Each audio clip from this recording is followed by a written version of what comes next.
तो reforms eight 25 कितना बदला हिंदुस्तान 25 सालों में। और जब मैं ब्रेक से पहले गया था ब्रेक पर, तो आपको बताया था कि 4 कौन से बड़े रिफॉर्म हुए हैं। तो आप गिनिए, वित्तीय सुधार हो, औद्योगिक सुधार हो, या फिर इसके अलावा जो नरसिम्हा राव की सरकार ने व्यापार को लेकर सुधार किया हो, या पब्लिक सेक्टर में सार्वजनिक सुधार जो है, ये कुछ ऐसे सुधार थे जिन्होंने कहीं ना कहीं हमें बताया कि वाकई भारत कैसे आगे बढ़ सकता है। मेरे साथ एक खास पैनल है जिनसे हम बात कर रहे हैं इन 25 सालों के ऊपर कि क्या कुछ हुआ और क्या कुछ होना चाहिए था। लेकिन गुरुचरण दास साहब, अब ब्रेक के बाद सबसे पहला मैं आपके पास ही आऊंगा आप सवाल का जवाब देने। सर 90s के दौर में जो इंपोर्टेड प्रोडक्ट्स थे या कहें विदेशी प्रोडक्ट्स का इंडिया में काफी क्रेज होता था कि भाई इंपोर्टेड है, जैसे मेड इन यूएसए या मेड इन ब्रिटेन। जो विदेश जो लोग जाते थे वो लोग अपने करीबी रिश्तेदारों के लिए कुछ सामान बतौर गिफ्ट लाते थे। अब जिस तरह से दुनिया में इंडियन कंपनीज का प्रभाव बढ़ रहा है, सर आपको क्या लगता है इंडियन प्रोडक्ट्स की भी उसी तरह की पहचान दुनिया में बन सकेगी जो फिलहाल अभी नहीं दिखती? सर नहीं, अभी तो हमें मतलब जवानी का भी नहीं आया वक्त, क्योंकि हम तो 25 साल हमारी उम्र है। आर्थिक उम्र देश की खाली 25 साल है। तो ये 25 साल में ये कंपनीज काफ़ी बचपन में हैं, और मैं समझता हूँ इस वक्त कोई 25 कंपनियाँ इंडिया की ग्लोबली कंपेटिटिव हो गई हैं। उसके पीछे और 25-30 हैं जो होने वाली हैं, और कोई समझ लो 5-10 साल में इनमें से कोई 3-5-6 कंपनियां globally competitive recognisable names, brand names बन जाएंगी। जैसे हम पहचानते हैं सैमसंग, सोनी। अब सैमसंग 25 साल हुए कोई नहीं पहचानता था, पर अब देखो सब पहचानते हैं। इसी तरह इंडिया, अब टाटाज़ की रेपुटेशन काफ़ी बढ़ रही है वर्ल्ड मार्केट्स में। तो ऐसे भी नाम, इंडियन नेम्स भी आ जाएंगे और इंडियन कंपनीज भी कंपेटिटिव हो जाएंगी। नहीं तो सर एक आखिरी सवाल आपसे सर, क्योंकि आपने कहा था कि आपके पास बहुत टाइम नहीं है, आपको क्या लगता है 25 सालों में और भी बहुत कुछ होना चाहिए था? क्या कुछ बाकी रह गया जो हो सकता था? ये सेक्टर्स हैं जहाँ एक तो रियल एस्टेट सेक्टर है। रियल एस्टेट सेक्टर अभी तक पूरी तरह जो रूल्स बेस्ड कंपटीशन पूरा नहीं है। उसमें ज़रूरत है रूल्स बेस्ड कंपटीशन की। दूसरा सेक्टर मैं समझता हूँ कि गवर्नमेंट का है, कि बहुत सारी कंपनियां अभी तक बहुत पैसे बर्बाद कर रही हैं गवर्नमेंट के पैसे, मतलब हमारे, बड़ी बात कह रहे हैं सर आप, सिटीजन्स हैं, पब्लिक के पैसे। तो ये कंपनियों को गवर्नमेंट को बेच देना चाहिए। बैंक्स देखिए, बैंक्स अभी क्राइसिस इतना है और फिर भी 70% of the assets are in public sector banks. ये क्राइसिस, बैंकिंग क्राइसिस, मेरा ख्याल है अवॉइड तो शायद नहीं होता, पर बहुत कम हो जाता अगर ये मार्केट बेस्ड डिसीजन मेकिंग होती बैंक्स में।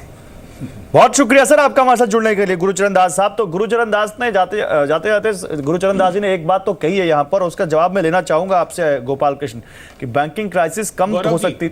मैं आता हूँ आपके पास। बैंकिंग क्राइसिस कम हो सकती थी। जो एनपीएस आज भी AIBA की रिपोर्ट है, 13 लाख करोड़ रुपए के डिफॉल्टर्स पर लोन डिफॉल्टर्स के पास है, ये कम हो सकता था। क्या लगता है आपको? देखिए, बैंकिंग सेक्टर में क्राइसिस है, banking sector difficult problem situations में फंसा हुआ है, लेकिन यह जो इसका असली कारण गुरुचरण दास जी ने नहीं बताया कि यह जो स्टैंड स्टिल थे, जो प्रोजेक्ट्स उन्होंने लिए, चाहे जो मेजर सेक्टर्स थे, उनका रिवाइवल ही उसका सॉल्यूशन है और उस तरफ हम बढ़ रहे हैं। दूसरा क्या है, जो बैड लोन्स थे वह क्योंकि कहीं ना कहीं करप्शन, भ्रष्टाचार के भी उसमें रीजन थे। यह चीजें बैंकिंग सेक्टर में काफी काम करने की जरूरत है, उस तरफ बढ़ रहे हैं, चाहे बैंक्रप्सी लॉ लाएं या कैपिटल इन्फ्यूजन की बात है, प्रोजेक्ट की रिवाइवल की बात है, प्रोजेक्ट क्लियरेंसेस की बात है। उसमें प्रधानमंत्री खुद प्रगति के रूप में, प्रगति के प्रोजेक्ट के रूप में हर महीने 50-50 प्रोजेक्ट को पर्सनली देख रहे हैं। देवेंद्र जी की ये बात से वाकिफ रखता हूं कि एग्रीकल्चर सेक्टर में अभी बहुत कुछ करना बाकी है और वह बहुत आवश्यक है। पिछले सारे सालों में समय नहीं है सर। अभय दुबे मानते इस बात को? 30 सेकंड में अभय दुबे। बिल्कुल समय नहीं मेरे पास। गौरव जी, मैं चाहता था कि अग्रवाल जी की बात का जवाब दूं, लेकिन मैं हीरानंदानी जी से एक छोटा सा प्रश्न करना चाहता हूं। सर जवाब दे दीजिए, समय नहीं है। एलिवेशन मिनिस्ट्री ने ईडब्ल्यूएस का और एलआईजी का प्रोविजन रखा था इकोनॉमिकली वीकर सेक्शन और लोअर इनकम ग्रुप के लिए। आपके जो डेवलपर्स हैं, आप मुझे बताइए उस प्रोविजन के पहले कितने गरीबों के घर बनाए? तो अपनी सोशल रिस्पॉन्सिबिलिटी को भी ओन करना चाहिए था इस इंडस्ट्री को, और आज भी वो तैयार नहीं है इन दोनों पार्ट के लिए। और अच्छा ठीक है, आपने सवाल पूछ लिया, जवाब दे लेते हैं। तो आपके 35% स्टॉल प्रोजेक्ट गवर्नमेंट के क्लियरेंसेस के कारण है गोपाल जी।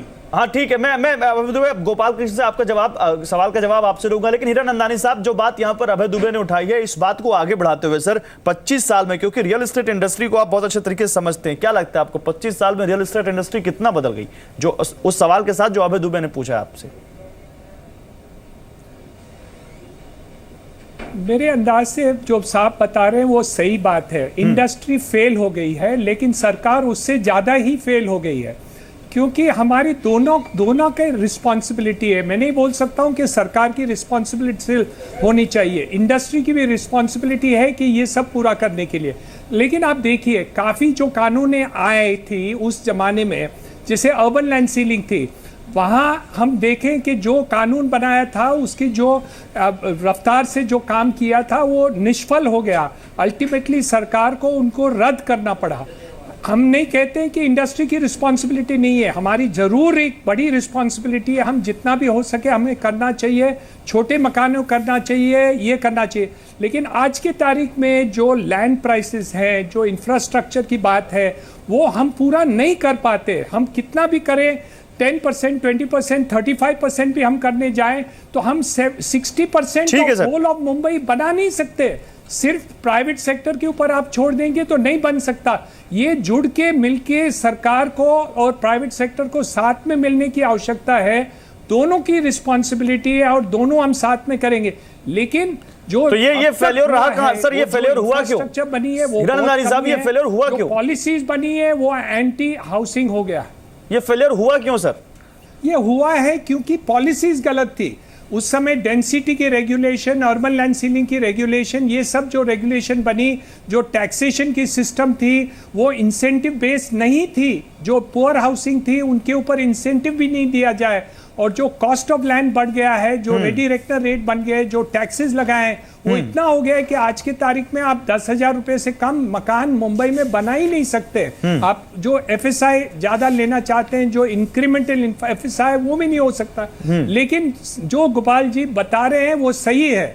हमें ये काम प्राइवेट सेक्टर और गवर्नमेंट दोनों की रिस्पॉन्सिबिलिटी है और हमें करना ही चाहिए। हमें बैठ के इसका रास्ता निकालना है। जो प्रोजेक्ट्स और डायरेक्शन दिखा रहे हैं सरकार में, उसमें हमें जुड़ के काम करना है।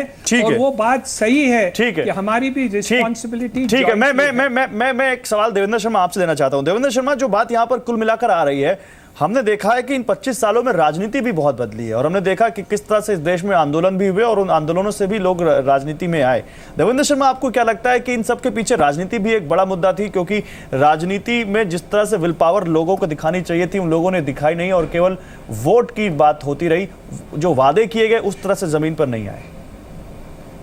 देखिए, आपने बिल्कुल ठीक सवाल उठाया कि राजनीति बदली है, और बदली है, इसमें कोई शक नहीं है। आज चाहे वो लेफ्ट पार्टी हो, राइट हो या सेंटर हो, सबकी सब आज कॉर्पोरेट कंट्रोल में है।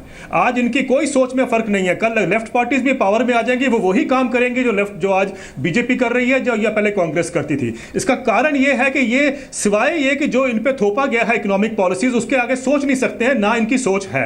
और मैं साफ कर दूं कि आज प्राइवेट सेक्टर के अलावा किसी को कुछ नहीं दिखता है, और private sector has failed the country, let's also accept this. Private sector को 48 लाख करोड़ रुपए के टैक्स एग्जेम्पशन देने के बाद 12 साल में 20 लाख करोड़ रुपए का तो नॉन परफॉर्मिंग एसेट स्ट्रेस हुआ पड़ा है सारा। हम जानते हैं कि ना तो कोई प्रोडक्शन बढ़ रही है, ना इंप्लॉयमेंट हो रही है। वो कहां जा रहा है पैसा?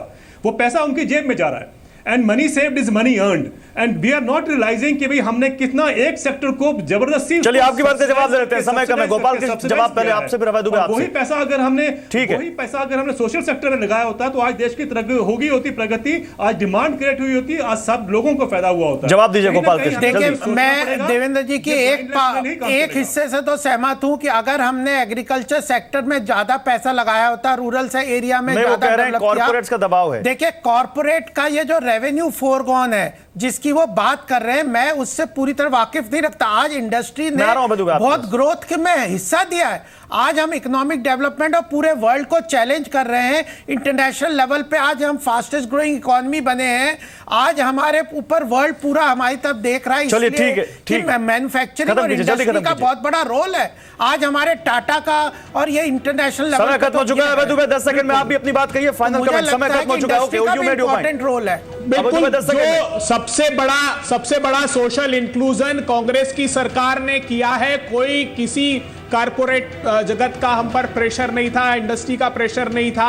बड़ा इन्वेस्टमेंट सोशल इंक्लूजन में किया है, चाहे वो रूरल इंफ्रास्ट्रक्चर हो। ठीक है, तो कांग्रेस ने भी बहुत कुछ किया है और बीजेपी ने भी बहुत किया। Okay sir, you made your point. समय खत्म हो चुका है। Thank you very much sir, आप सभी का हमारे साथ जुड़ने के लिए। तो कांग्रेस ने भी बहुत कुछ किया 25 सालों में, बीजेपी ने भी बहुत कुछ किया 25 सालों में। तो ऐसा वो कौन था जो नहीं कर पाया बहुत सारी चीजें जो करनी चाहिए थी in terms of education, health या फिर गवर्नमेंट इंस्टीट्यूशन जिसके बारे में कहा जा रहा है। खैर, ये आकलन किसी का डिफर हो सकता है, किसी को कुछ उपलब्धि दिख सकती है, किसी को कुछ उपलब्धि दिख सकती है। एक आंकड़ा और बताता हूं जाते जाते, बहुत दिलचस्प आंकड़ा है। और आंकड़ा ये है कि 1992 में जब समर ओलंपिक्स बार्सिलोना में हुए थे, तब भारत की तरफ से 53 एथलीट्स ने उसमें हिस्सा लिया था। आज करीब 24-25 साल बाद जब 2016 में रियो ओलंपिक्स हो रहे हैं, तो भारत की तरफ से 121 एथलीट्स का दल जा रहा है। अब एक आंकड़ा ये भी है, इससे भी अंदाजा लगाइए कि 25 साल में हम कितने आगे पहुंचे। फिलहाल बिग स्टोरी बिग डिबेट में बस इतना ही। आप देखते रहिए जी बिजनेस। नमस्कार।